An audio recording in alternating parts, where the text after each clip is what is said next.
Alright, so before we change the oil on this 2016 Harley Street 500, I'm going to take the little man for a ride, and we're going to warm the oil up for about 10-15 minute ride. Come back and we're going to change the oil. Alright, got back from that 15-20 minute ride in town. Bike's warmed up nice and hot, and you want to put some cardboard down, protect your driveway in case of a spill. Get your little pan underneath there, and it's going to be a 13 millimeter. Okay, 13 millimeter socket to get that drain plug off. That's the first step. Okay, while the oil is draining into your oil pan, you want to clean up the oil drain plug, and you want to inspect the threads. Make sure they're not boogered up, they're not stripped or getting worn, because you don't want this bike to leak, right? I know I don't. And they look good, the threads look nice. Now there's a rubber O-ring right here. You want to make sure that's still nice and squishy and pliable so it'll seal correctly. If it's hard or cracked, you definitely want to replace that O-ring. And you could probably find one cheaper, like at Harbor Freight. They sell a whole pack of those O-rings, and that would work. You probably could find the right size in that kit to replace this instead of going through Harley.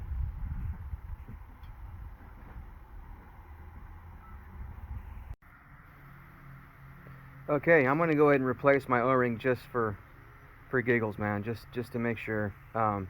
Why not? And this is the O-ring assortment kit at Harbor Freight. It's the metric kit. You get 397 different O-rings, so you get a lot of each size, and like 20 of each size, something like that, 18 or 20 of each size. Now I found one that is super close to the one that was on my Harley drain plug, and it's the thicker one. It's the same ID, which is 11.80, which is basically 12 millimeters. And so it's a little bit thicker. So you can tell the wall, is a little bit thicker, but I don't think it's going to be an issue at all. If it is, I'll let you know.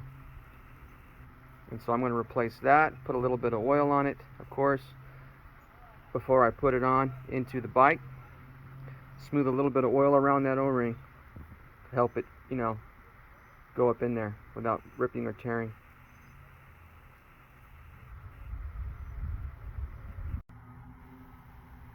Okay, while the bike's finishing draining from the oil drain plug, I want to remove the radiator cover.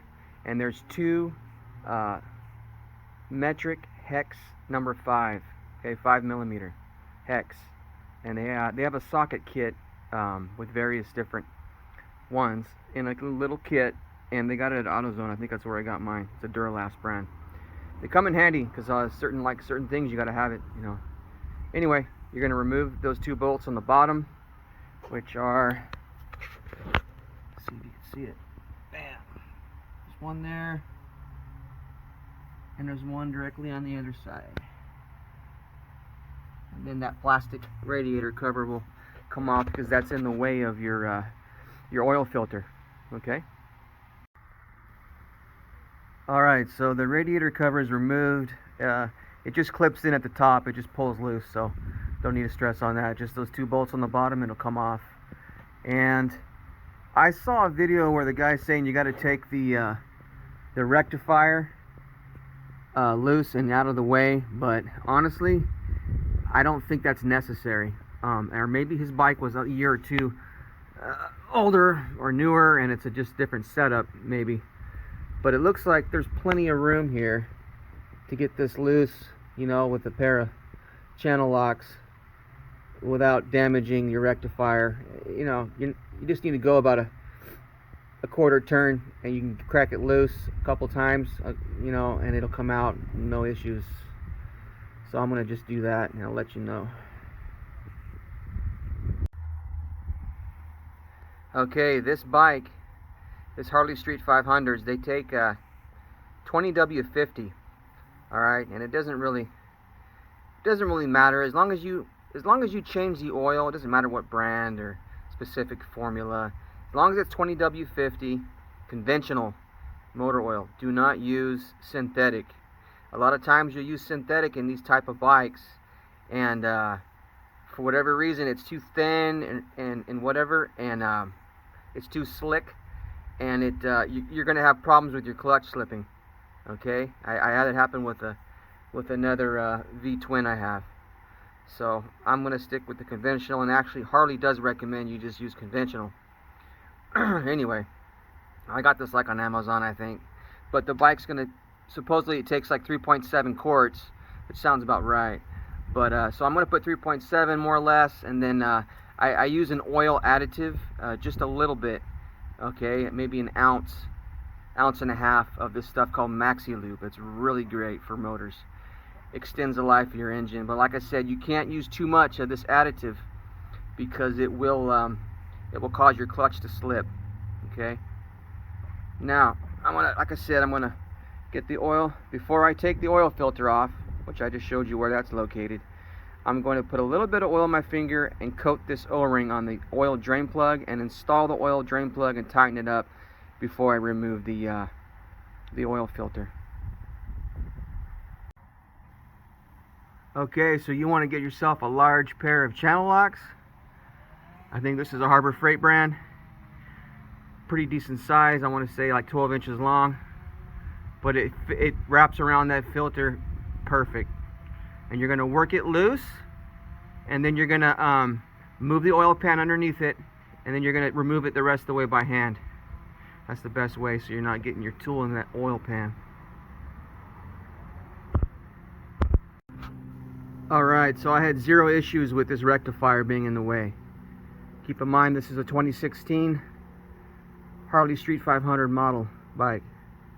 Now I worked it, a quarter turn at a time. I had enough room to get, a quarter turn at a time with that channel lock.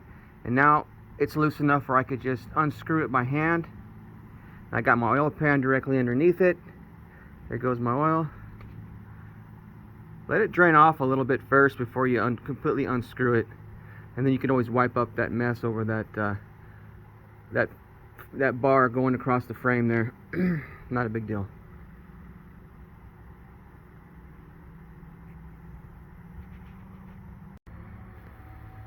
Don't forget, with your new oil filter, you want to dip your finger in the new oil, and you want to coat this rubber sealing ring on the top of the oil filter really good. That's going to help it from tearing or whatever when you screw it and you tighten it back into the bike. And get yourself some blue shop towels, man. They really come in handy for oil cleanups and cleaning the bike up as you do your oil change. But so it's pretty much done draining. I've cleaned it once already, but you can see it's still dripping a little bit. But you want to get this area, nice and clean. Clean it up real good all the way around on a nice clean surface there. Got a little bit on the bottom. Okay, so on bikes, in case you didn't know, they are different than cars. So the oil changes are required way more frequently. They usually recommend 4 months. So every 4 months you need to do an oil change. Keep your bike and your motor running good for a lot of years. And that's just part of having a bike. Do this stupid oil change every 4 months.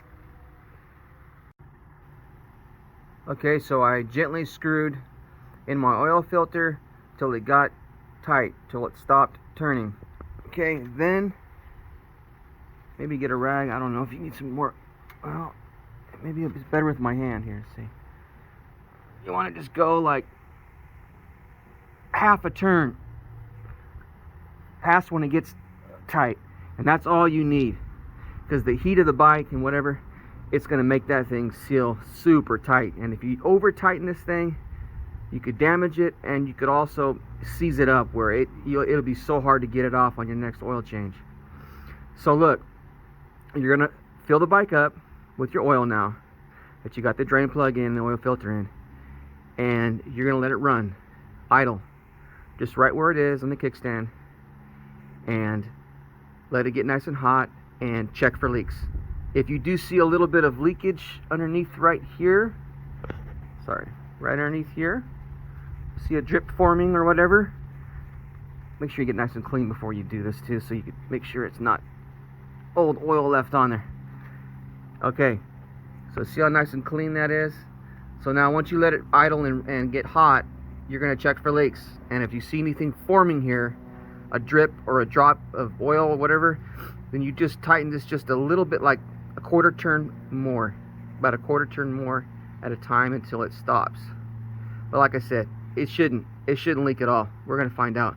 But I went about a half a turn more once it got tight. Okay. Alright, so I'm down to a little bit past, as you can see, the oil is left in the jug. Just a little hair under 3.7 approximately quarts. And that's fine. It's not that critical, okay? And then I'm gonna add me about an ounce and a half of the Maxi Lube on top of that. Here's that Maxi Lube I was talking about. This stuff's so good for motors, cars, bikes, you know, anything like that. It's an anti-friction metal treatment. It's so good for your vehicle and your engine. Like I said, I put about an ounce and a half, 2 ounces of oil once I put the 3.7 quarts into the bike. Alright, it looks like I may have a slight drip forming right here. Can you see that? I'm not 100% sure. Let's see here.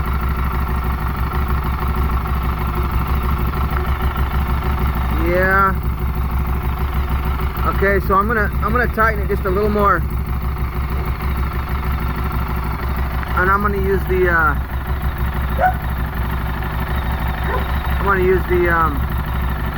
channel lock. All right, everybody, make sure you wear a long sleeve shirt when you're checking, a thick long sleeve shirt when you're checking the for the oil leaks after you get everything put back together, because I bumped my arm against the exhaust just briefly, and that's what it did. It really got me good. So watch it. Wear some protection on your arms as you're doing that. Okay, I think that did the trick. I went a couple more turns, like a quarter turn on that oil filter, and I'm not seeing that drip come back and form around the bottom base of it. And like I said, make sure you got some fresh clean cardboard down. That way, that'll tell you too if you got any leaks for sure. That helps you spot it a lot easier. The oil drain plug's good. Oh, it's not forming any kind of leak at all. And now you see how clean that and shiny that looks on the bottom. There's not any kind of drip forming at all on the bottom now. So that's what I want. The bike's nice and hot, so been idling for about 5-6 minutes. And that's how you do the oil change on this Harley. I hope this video helps you. Oh, by the way, the last part is you want to get those metric 5mm hex bolts with your radiator cover put back on the bike. Go ahead and shut the bike off and do that, and then you're done.